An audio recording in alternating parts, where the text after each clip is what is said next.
Good evening and welcome to Metro Focus. I'm Jenna Flanagan. When medical emergencies strike, for 43 million Americans, the trauma continues with the insurmountable financial debts they have incurred. But now, help is coming from an unlikely source.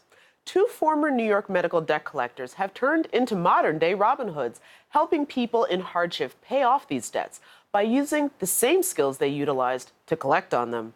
Their nonprofit is called RIP Medical Debt, and it's doing just that, sending big medical bills to rest in peace.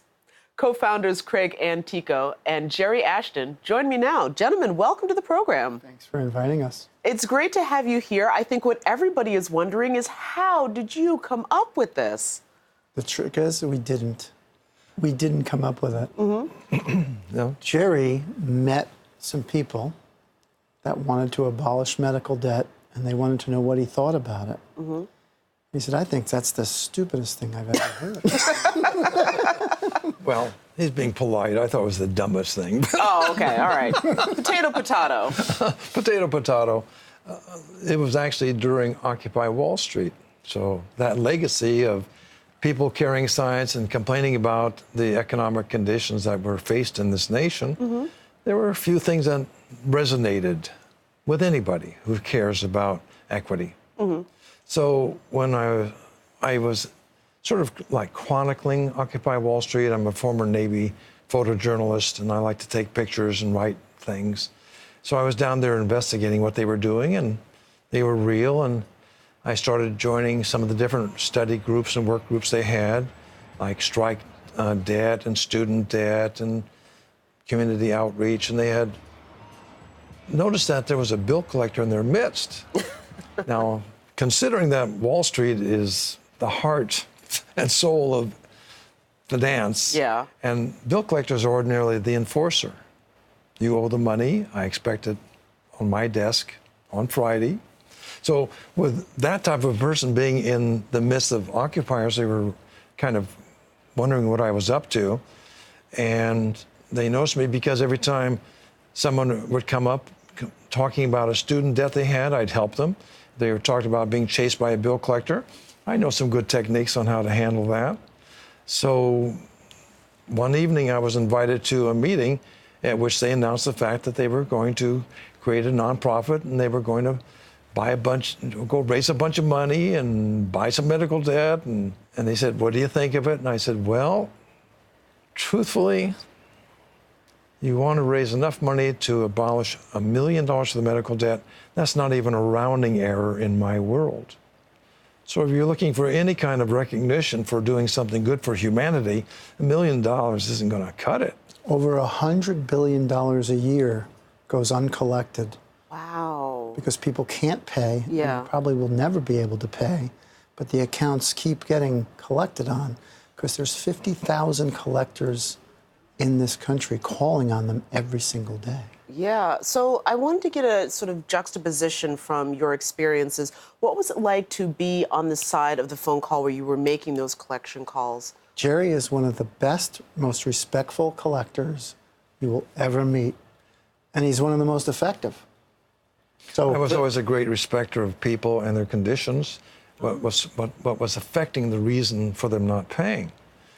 And a lot of times I would have to go back to my employer, the person who had me chasing down that debt, and say, you should be on your hands and knees begging forgiveness of these people. Here's how you contributed to that problem. Or I might come back and say, there's no way that you can humanely go after that money. I suggest you write it off as a gesture of goodwill. I've even had collectors call me now when they get accounts, or there's companies that buy debt. That's actually how we're able to do what we do. We buy medical debt in bulk. So it's a random act of kindness. We might buy 10,000 accounts at one time. And if your account is in that portfolio, you get a letter from us saying this debt has been forgiven, it's no longer owed because of a generous donation. So just to be clear, these aren't people coming to you with their nobody comes to us. story. Thousands and thousands of people come to us, but at this point, we're not able to help individuals. We're helping random groups of people. And so far, we've abolished over 60,000 people's debts. Wow. for over $120 million. Now, this is interesting. It sounds very Occupy Wall Street in the sense that, if I remember correctly, part of what got that protest going was that bad mortgage debt was somehow packaged in whatever, and then banks would sell off this and then bet on. Exactly. Yes. It sounds sort of like you're doing that, except to help people, not to very cool. play the market. It is. It's actually, if you were to try to settle your own debt, like there's a whole industry called the debt settlement industry. We see it on TV I've seen all the commercials, time. yeah. Or consolidate your debt, things like that. Do you know they make $6 billion a year doing that? Well, somebody's got to pay for those Now, commercials. those commercials get paid for. Now, what we do is, instead of having a 50% recovery or a discount, reduction, we get about a 99% reduction because we're doing it times 1,000, times 100,000, times 1 million people. So that's why we're able to get such. $10 abolishes how much, Jerry? $1,000.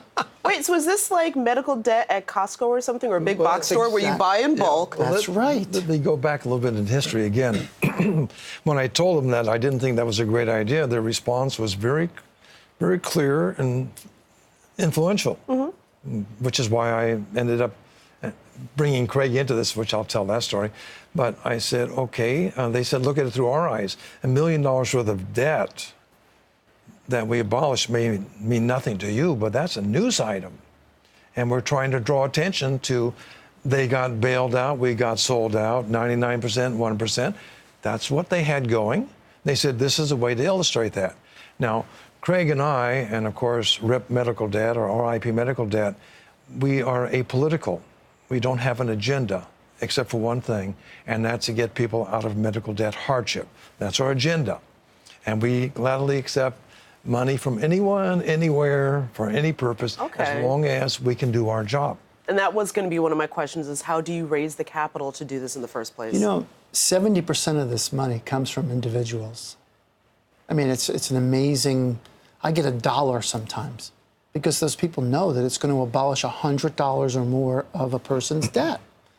That's a pretty good, what is it, ROI? Yeah. Yeah. Now, it takes only one bad mark on a credit report to lower your credit score. Yeah. You know, like 30 to 100 points, which could be the difference between getting the car or not getting the car, getting the lease, not getting the lease, and so forth. The apartment, so the house.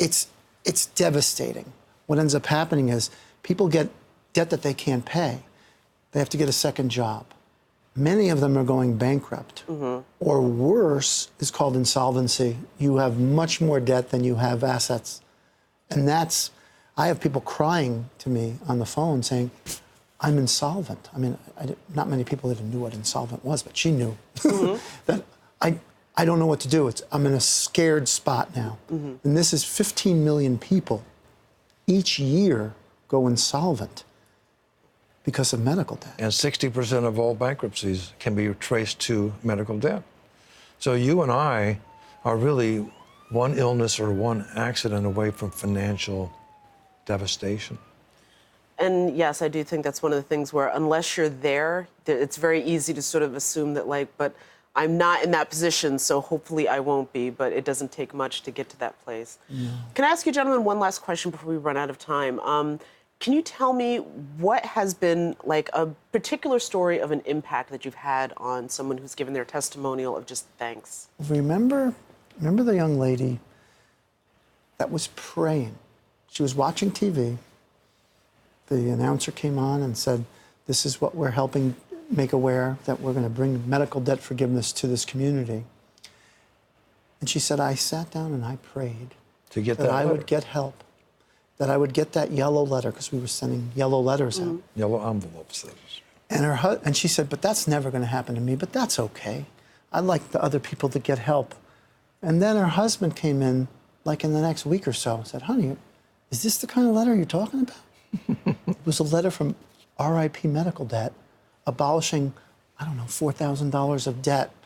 And she just broke down and cried. And then that's the kind of amazing impact that you have. It's crazy.